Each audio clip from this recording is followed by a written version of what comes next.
Bonjour à tous et bienvenue dans cette émission, chers internautes. Nous allons parler de la RDC où le plan de balkanisation est toujours en marche. En tout cas, le sujet a été relancé par l'évêque du diocèse de Bunia, Monseigneur Dieudonné Uringui, qui dans son homélie a clairement déclaré que le plan de balkanisation est toujours en cours. Il dit qu'il a été en Allemagne et il a vu une carte où le pays a été divisé en 4 parties et il affirme que on veut faire de la RDC comme on a fait au Soudan. Nous avons comme invité Freddy Mulumba. Freddy Mulumba, vous le savez, il est politologue, écrivain, mais aussi directeur général adjoint de la RTNC. Freddy Mulumba, qui a fait passer plus de 10 ans dans la lutte contre la balkanisation de la RDC. Freddy Mulumba, bonjour. Bonjour Adam. Alors après donc l'évêque Dieudonné Uringui, on sait que avant lui, il y avait aussi le cardinal Ambongo qui était au Kivu, qui a confirmé le plan de balkanisation. Alors, cher Freddy, on pensait que le plan de balkanisation était déjà dans les oubliettes. Adam, je pense que ce plan date il y a longtemps. Avant même que l'AFD soit mise en place. Je me rappelle, quand j'étais au potentiel, après avoir fait la campagne contre la balkanisation, nous avons reçu 2 personnes. Moi avec Emelka Bongo, donc de l'ambassade américaine, dans mon bureau au potentiel, qui nous demandaient, qui voulaient comprendre la balkanisation, ça vient d'où, c'est quoi, ils ne comprenaient rien. En fait, c'était le département d'État américain qui avait demandé à ce qu'ils viennent me rencontrer. On a eu une discussion pendant 1 heure. Et on leur a expliqué qu'est-ce qui est derrière tout ce qui est guerre à l'Est et tout ça. On a cité certains ouvrages. Et ils ont fait rapport à Washington. Et de Washington, il y a eu fuite dans Wikileaks. Et dans Wikileaks, tout ce qu'on avait parlé avec les diplomates de l'ambassade américaine est sorti. Donc, ils ont relaté tout ce qu'on avait dit. Ils sont arrivés à la fin pour dire nous ferons par tous les moyens pour que l'image de l'Amérique ne soit pas ternie. Et après ça, on m'a invité. J'ai fait 21 jours en Amérique, en commençant par le département d'État. On nous avait invités. On était 8 Africains avec 2 Congolais. On a eu des discussions au département d'État avec tous les services qui s'occupent de l'Afrique. Après discussion, il y a une dame, Catherine. Catherine, c'est une Américaine blanche qui travaille à l'ambassade ici en 2000. Elle s'occupait de l'économie. Après avoir discuté, elle m'a appelé de côté. Elle me dit, nous sommes inquiets pour votre propre pays. On ne voit pas les élites émerger. J'avais amené les livres sur la balkanisation qu'on avait publiés avec certains intellectuels. J'ai distribué partout où je suis passé. C'est pour vous dire que les projets existent bel et bien. Quand quelqu'un vient dire que les projets n'existent pas, il n'est pas honnête. Les projets de balkanisation existent bel et bien. Maintenant, ce qui est beaucoup plus intéressant, c'est comprendre la logique du monde capitaliste. Et quels sont les acteurs de cette balkanisation? Les acteurs, c'est d'abord le clan Bill Clinton, qui était à la base de la guerre de l'AFDEL, et que Mouzé a essayé un peu de changer la donne, et on l'a assassiné. Donc l'objectif pour ces gens, et pour la plupart, sont des gens qui étaient à Berlin en 1885, ou bien leurs petits-fils, qui estiment que le Congo leur appartient. Comme le Congo a été une création de Berlin, donc de multinationales, ils ont aussi le droit de revoir les frontières. Ça, c'est un des deux. Ces gens disent aussi que le Congo est trop grand. Il faut le couper pour mieux gérer. Mais il y a un soubassement raciste, pour ne pas dire racial. On ne peut pas laisser beaucoup de richesses aux Noirs. Ça, le fond du problème, en dehors de toutes ces dimensions économiques. Les Noirs ne méritent pas ça. Voilà pourquoi on peut tuer des millions de morts, personne n'en parle, même pas un procès. Donc ça, sont les multinationales. Derrière les multinationales, vous avez des hommes d'affaires. Je vous parle des blancs clan Bill Clinton. Donc, c'est eux. Ils étaient à Arkansas. Après, par exemple, des hommes d'affaires d'Arkansas qui ont monté le coup en disant nous mettons la main sur les richesses du Congo. Ensuite, on les coupe en morceaux. Et même au niveau du Parlement, du Congrès américain, il y a eu quand même des déclarations. Fess William, qui était le premier président qui s'occupe de la sous-commission Afrique, il avait dit clairement, le Congo, il faut le diviser en cinq États. Ça existe bel et bien au Congrès américain. Ceux qui veulent, qui doutent, qu'ils aillent vérifier. Donc, ces gens, ces capitalistes, ces globalistes, ne vont pas baisser les bras. Mais comment vont-ils procéder alors pour mettre ce projet de balkanisation en marche? Quelles sont leurs techniques? C'est d'abord, on a utilisé les Rwandais et l'Ouganda. Les Rwandais et l'Ouganda en disant que c'est un problème Banyamulenge, un problème ethnique, mais ils ont profité de ça pour greffer sur ce conflit en fin d'occuper. Donc ils ont calculé, ils ont fait un plan à long terme. Les Rwandais, l'Ouganda, mais des complices congolais. Il dit des complices congolais. Je pense que M. l'évêque a dit très clairement. Il y a des gens qui sont à Kinshasa, qui ont déjà pris contact, donc, parmi les dirigeants congolais, qui ont pris contact pour qu'on balkanise le pays. Il les connaît.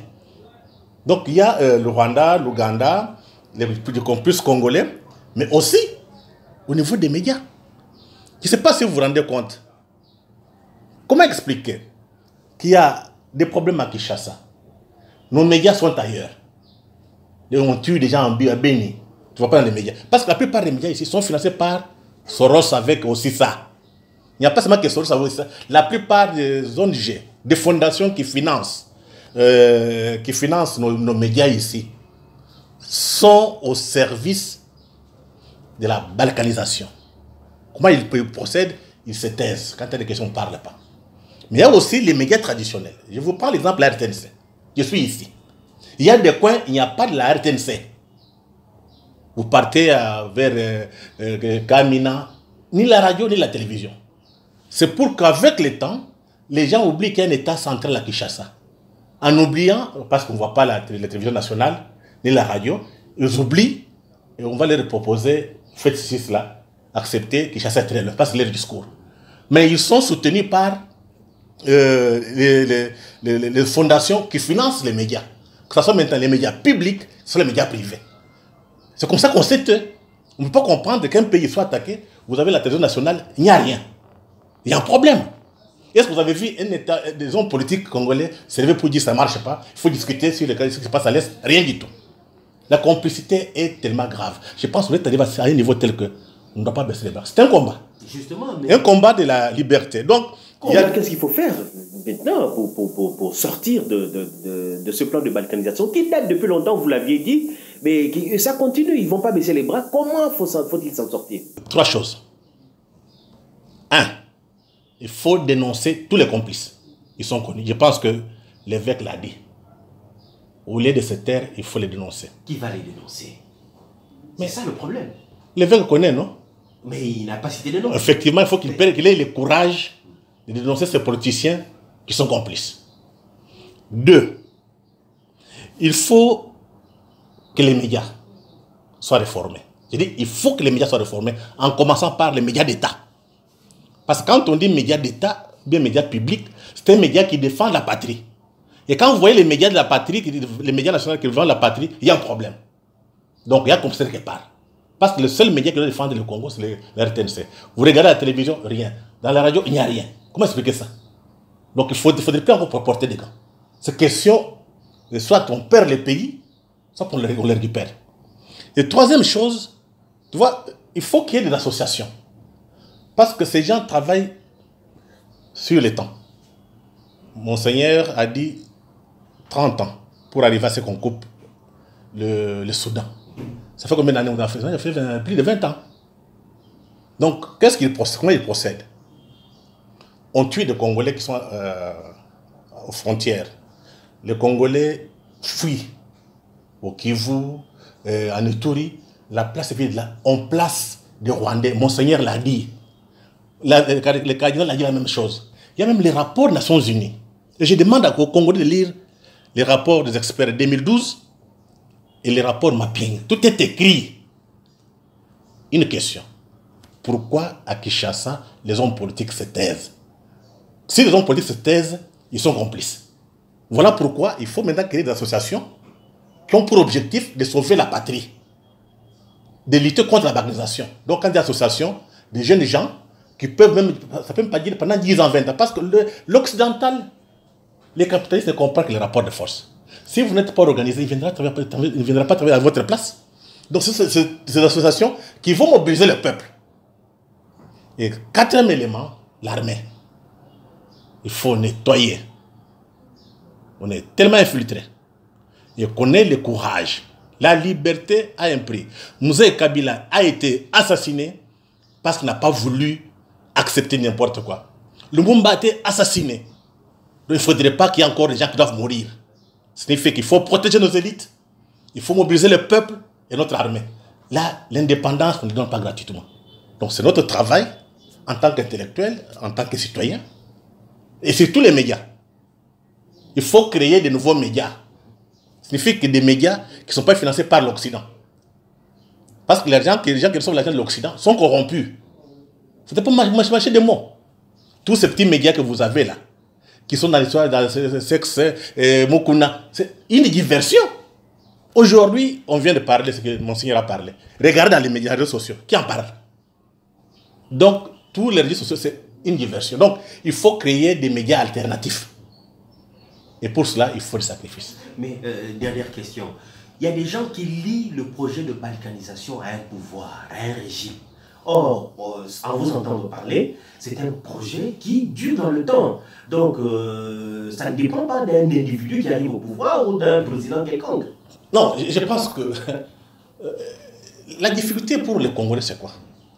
On est dans les sentiments. On est faible. Le projet a été monté en 1994 par les Américains. On avait demandé à qui? Ils ont dit nous voulons couper le Congo. Quelle que soit la personne. Donc si vous ne mobilisez pas la population, il n'y aura rien. Donc qu'on ne puisse pas parler des individus. Parce que ce discours-là est tenu par nos ennemis. Ils tiennent ce discours pour nous diviser.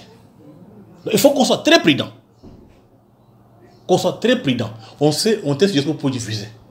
Donc il ne faut pas les écouter. Notre problème, mobiliser notre peuple. Notre armée doit être debout. Et nos intellectuels aussi. Les intellectuels, beaucoup sont corrompus. Ils sont où? Ils sont où? Ce sont des gens que les Blancs ont fabriqués, formés, pour soutenir leur propre projet. Par contre, ce sont ces intellectuels-là qui vont aller avec les Occidentaux pour balkaniser. Un exemple. Nous, on a écrit un livre sur la balkanisation avec un intellectuel congolais, professeur au Canada. Le même professeur a été récupéré par Kagame.